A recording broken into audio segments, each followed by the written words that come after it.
capability. As shown to you, a niche technology weapons with careful selection of warheads was ensured so that there will be no collateral damage. The point of impact in each of the target was a specific building or a group of buildings. All the targets were neutralized with clinical efficiency, and the results reiterate the professionalism of the Indian Armed Forces in the planning and execution of their operations. No military establishments were targeted. India has demonstrated considerable restraint in its response. However, it must be said that the Indian Armed Forces are fully prepared to respond to Pakistani misadventures, if any, that will escalate this situation. Jai Hind, and thank you very much. Ladies and gentlemen, friends in the media, I ask your indulgence today in view of the fact that this is still an evolving situation.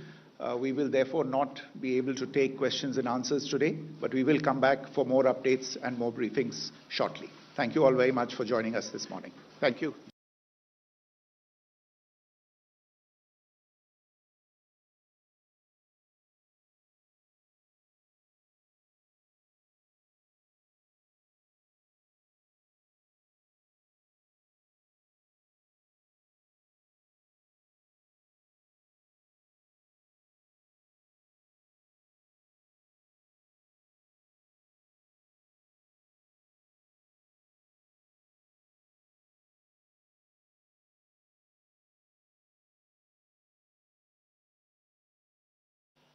नमस्कार।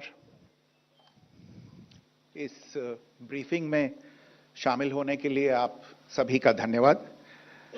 जैसा कि आप सभी जानते हैं, 22 अप्रैल 2025 को लश्कर ए तैयबा से संबंधित पाकिस्तानी और पाकिस्तान प्रशिक्षित आतंकवादियों ने भारत में जम्मू और कश्मीर के पहलगाम में भारतीय पर्यटकों पर बर्बरतापूर्ण हमला किया। 25 भारतीयों और एक नेपाली नागरिक को कायरतापूर्ण मौत के घाट उतार दिया गया। मुंबई के 26 नवंबर 2008 के हमलों के बाद यह भारत में हुई किसी आतंकवादी हमले में मारे गए आम नागरिकों की संख्या की दृष्टि से सबसे गंभीर घटना है। पहलगाम का हमला अत्यधिक बर्बरतापूर्ण था, जिसमें वहां मौजूद लोगों को करीब से और उनके परिवारों के सामने सिर पर गोली मारी गई। हत्या के इस तरीके से परिवार के सदस्यों को जानबूझकर आघात पहुंचाया गया। साथ ही उन्हें यह नसीहत भी दी गई कि वे वापस जाकर इस संदेश को पहुंचा दें। यह हमला स्पष्ट रूप से जम्मू और कश्मीर में बहाल हो रही सामान्य स्थिति को बाधित करने के उद्देश्य से किया गया था। चूंकि पर्यटन फिर से अर्थव्यवस्था का मुख्य आधार बन रहा था, इस हमले का मुख्य उद्देश्य इसे प्रतिकूल रूप से प्रभावित करना था। पिछले वर्ष आप सभी जानते हैं 2.25 करोड़ से अधिक पर्यटक कश्मीर आए थे। इस हमले का मुख्य उद्देश्य इसलिए संभवतः यह था कि इस संघ राज्य क्षेत्र में विकास और प्रगति को नुकसान पहुंचाकर इसे पिछड़ा बनाए रखा जाए और पाकिस्तान से लगातार होने वाले सीमा पार आतंकवाद के लिए उपजाऊ जमीन बनाने में सहायता की जाए। हमले का यह तरीका जम्मू और कश्मीर और शेष राष्ट्र दोनों में सांप्रदायिक दंगे भड़काने के उद्देश्य से भी प्रेरित था। इसका श्रेय सरकार और भारत के सभी नागरिकों को दिया जाना चाहिए कि इन प्रयासों को विफल कर दिया गया। एक समूह ने खुद को रेजिस्टेंस फ्रंट TRF कहते हुए इस हमले की जिम्मेदारी ली है। यह समूह संयुक्त राष्ट्र द्वारा प्रतिबंधित पाकिस्तानी आतंकवादी समूह लश्कर ए तैयबा से जुड़ा हुआ है। यह उल्लेखनीय है कि भारत ने मई और नवंबर 2024 में संयुक्त राष्ट्र की 1267 कमेटी की सैंक्शंस मॉनिटरिंग टीम को अर्धवार्षिक रिपोर्ट प्रस्तुत की थी, जिसमें TRF के बारे में साफ इनपुट दिए गए थे। इससे पाकिस्तान स्थित आतंकवादी समूहों के लिए कवर के रूप में TRF की भूमिका सामने आई थी। इससे पहले भी दिसंबर 2023 में भारत ने इस टीम को लश्कर-ए-तैयबा और जैश-ए-मोहम्मद के बारे में सूचित किया था, जो टीआरएफ जैसे छोटे आतंकवादी समूहों के माध्यम से अपनी गतिविधियों को संचालित कर रहे हैं। इस संबंध में 25 अप्रैल को यूएन सिक्योरिटी काउंसिल प्रेस वक्तव्य में टीआरएफ के संदर्भ को हटाने के लिए पाकिस्तान के दबाव पर भी ध्यान दिया जाना चाहिए।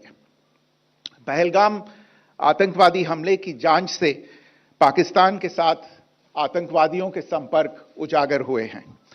रेजिस्टेंस फ्रंट द्वारा किए गए दावे और लश्कर-ए-तैयबा से ज्ञात सोशल मीडिया हैंडल द्वारा इसको रीपोस्ट किया जाना इसकी पुष्टि करता है।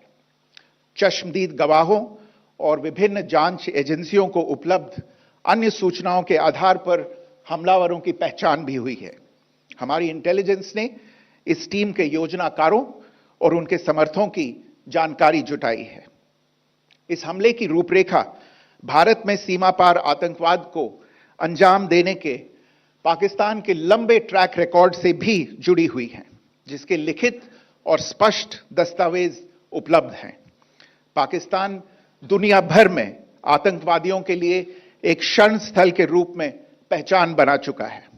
यहां अंतर्राष्ट्रीय स्तर पर प्रतिबंधित आतंकवादी सजा पाने से बचे रहते हैं।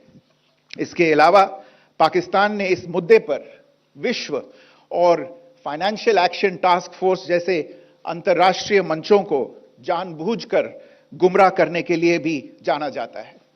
साजिद मीर का मामला, जिसमें इस आतंकवादी को पाकिस्तान ने मृत घोषित कर दिया था और फिर अंतर्राष्ट्रीय दबाव के परिणाम स्वरूप वो जीवित पाया गया, इसका सबसे स्पष्ट उदाहरण है।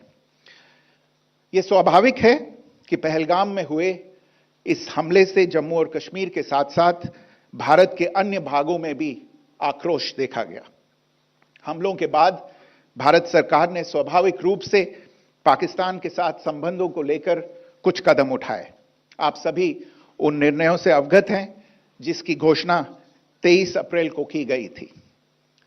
तथापि यह आवश्यक समझा गया कि 22 अप्रैल के हमले के अपराधियों और उनके योजनाकारों को न्याय के कटघरे में लाया जाए। हमलों के एक पखवाड़े के बाद भी पाकिस्तान द्वारा अपने क्षेत्र या अपने नियंत्रण वाले क्षेत्रों में आतंकवादियों की इंफ्रास्ट्रक्चर के विरुद्ध कार्रवाई करने के लिए कोई स्पष्ट कदम नहीं उठाया गया है। उल्टे वो इनकार करने और आरोप लगाने में ही लिप्त रहा है। पाकिस्तान आधारित आतंकवादी मॉड्यूल्स पर हमारी खुफिया निगरानी ने संकेत दिया है कि भारत के विरुद्ध आगे भी हमले हो सकते हैं। अतः इनको रोकना और इनसे निपटना दोनों को बेहद आवश्यक समझा गया। आज सुबह, जैसा कि आपको ज्ञात होगा, भारत ने इस तरह के सीमा पार हमलों का जवाब देने और उन्हें रोकने तथा उनका प्रतिरोध करने के अपने अधिकार का प्रयोग किया है।